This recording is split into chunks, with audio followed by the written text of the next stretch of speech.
Hey guys, when I first heard about the Andre Courrèges Estée Lauder collaboration collection, I saw the first photos. I was so excited for this one. This is a limited edition spring summer launch from Estée Lauder in collaboration with fashion designer Andre Courrèges. This is very 60s mod, space age. The packaging is very unique. It's nothing I'd seen from Lauder before.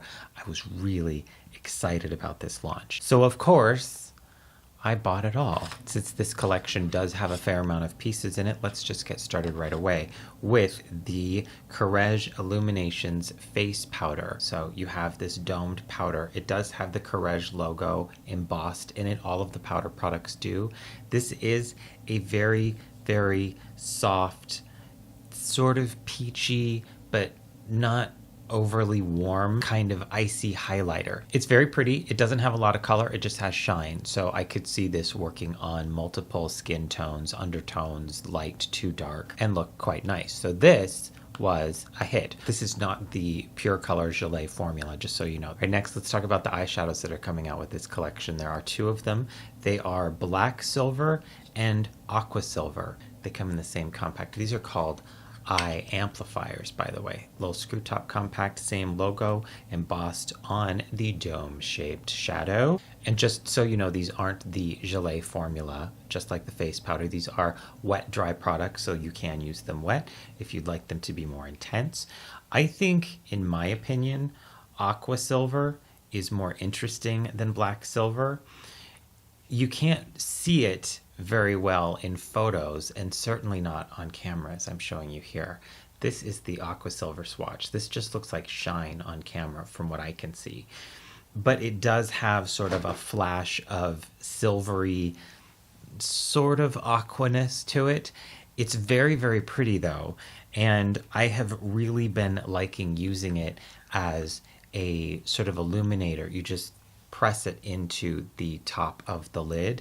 It looks really, really nice. The color payoff isn't necessarily intense. They're fairly sheer. They're very, very soft. Think like a MAC luster eyeshadow if lusters were actually usable and worth working with, because I think they just make a mess. Now I also have both of the what are called lip visors. These are a lip gloss. There is Coral Mini and See-Through. These turned out to be sort of surprisingly one of my favorite products from the entire collection. And for me, it's all about the packaging. These are almost identical. They're both so sheer in color that all you see is shine. They just look like lip gloss. There's nothing else. But this is actually a pull-off cap, and you can see the gloss is here. And if I turn to the side, you can kind of see this is actually squeezy. And so you squeeze it to get the product out, and then you can apply it. The formula is slightly sticky, but not like a MAC lip gloss, and not drying. Now let's move on and start talking about okay, these are fine, but not like super exciting products. I have first the Eye Glide pencil in Silver Streak, and this is just a twist up shadow stick like product. Think like a MAC shade stick or the Laura Mercier ones.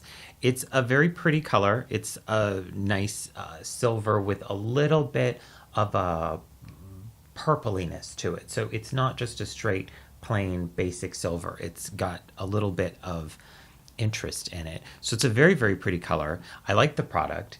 It's creamy, it's soft, it goes on well, it lasts a decent amount of time, but it doesn't dry very quickly, and it had a tendency to sort of kind of smear even after having it on for a while. Now there's one colored lip gloss with this collection.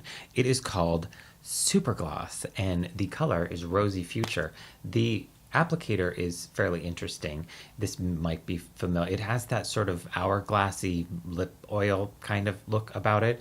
It's a pump, and so if you can see what this looks like, you pump on this, and then the product comes out the metal tip there. This is a decently opaque, sort of rosy mauve fuchsia. It's not super bright, but it's certainly not at all muted. This is the only product in the entire collection that has any fragrance added. This has kind of a fruity scent. It doesn't smell to me like the normal Estee Lauder Fig scent, though I guess it might be. I was surprised that the lip visors, the other lip glosses, don't have any sort of smell or taste to them at all. This one does. It's fine. It's nice. I don't mind it. The applicator is a little bit weird for me. The thing that I didn't like about the gloss was that the color only wore for 1 to 2 hours and kind of left my lips feeling sort of dry. So it's just a personal sort of comfort thing with me. I have very dry lips. If you like the color and you love the package and you think it's cool, it's definitely something worth checking out. All right, before we get to the disappointments, and there were a couple disappointments in this collection, and I was actually very disappointed because I was so excited about this. Talk about 2 more, could be, maybe not, kind of products. There's a buffer Kabuki brush that comes out with this collection. It is fairly large. I'm going to hold this up next to a MAC 182 so that you can see how they look.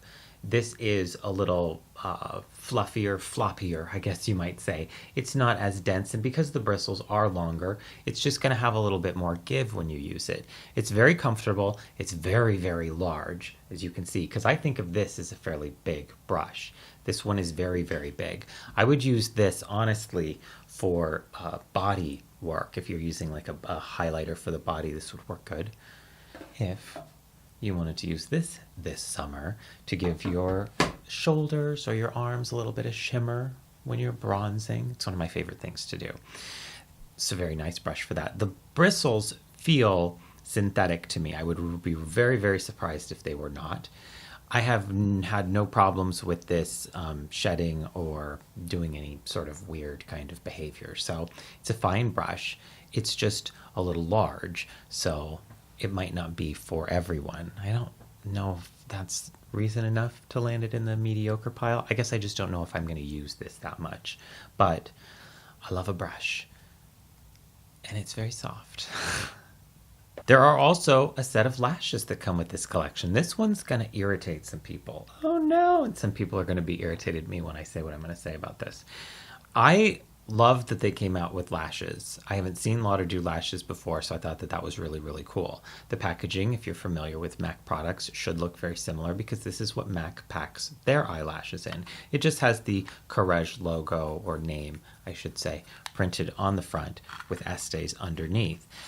Now, the only issue that a lot of people are going to have with these, and I suppose maybe I do too, is that these are actually MAC number 3 lashes. They're the exact same product. Same lashes, same packaging, same, and it looks a little different, the package, but for the most part, these are the same package and identical lashes on the inside. Now, the only issue with that is that the ones from Estée Lauder are nearly twice the price as the ones from MAC. So if you like these and you don't care about the logo, then run down to the MAC counter and pick these up because you're going to save yourself some money. It doesn't bother me that this happens, and it's going to bother some people that it does because it's from a brand that has a higher price point. So I guess I expect it. It's not a shock. I don't know. And there's part of me that also thinks it's kind of funny. But that's just me. All right, now I have 3 more products. Some were very disappointing. The first one is a white eyeliner. This is called Lunar White. This is a white liquid liner.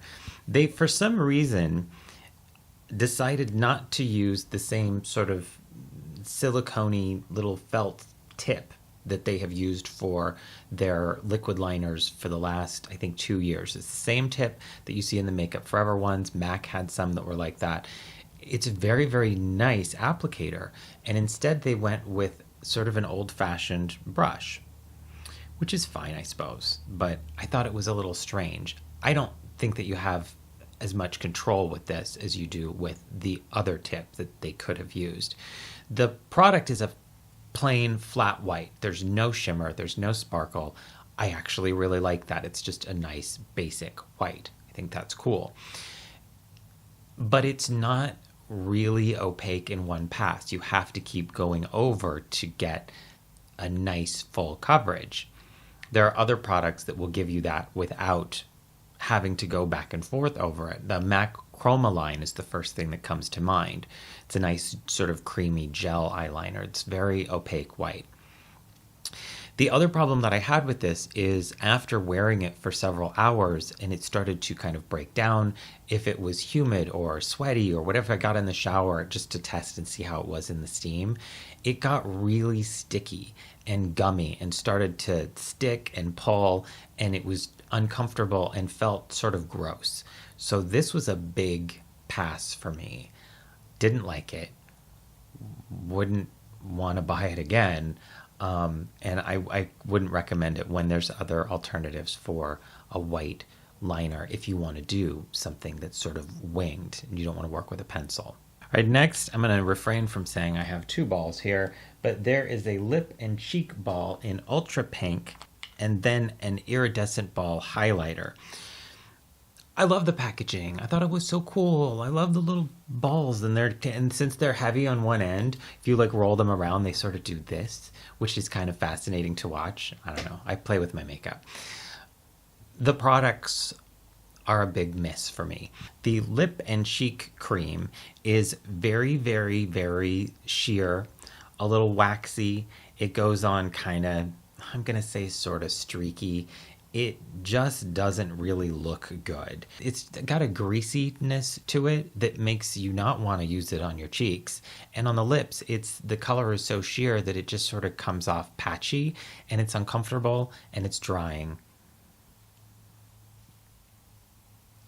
And I didn't like it at all. And then next, one of probably the biggest disappointments is the iridescent ball highlighter.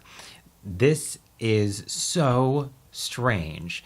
It's a cream highlighter, and I actually thought that Estee Lauder, they just released this crescent white BB cream, and this has a little flip top here with a cream highlighter right in the top of it. Now you can see, I just put my finger in it so you can see. This is the one from the BB cream, and this is the one that's in the Courrèges collection. There is no visible color in the Courrèges one. There's also, which would be fine if there was also shine, but for some reason, even though it's a cream product, there's hardly any shine to this. I get very little glow, very little anything. I have this right here. I'll put more on and see if you can see. I know my hand is a little stained from the lip gloss, but I don't really, this just looks like my skin. This doesn't look like anything else. And that is it. So if you sense a little bit of disappointment on my end, that's because there is a little bit.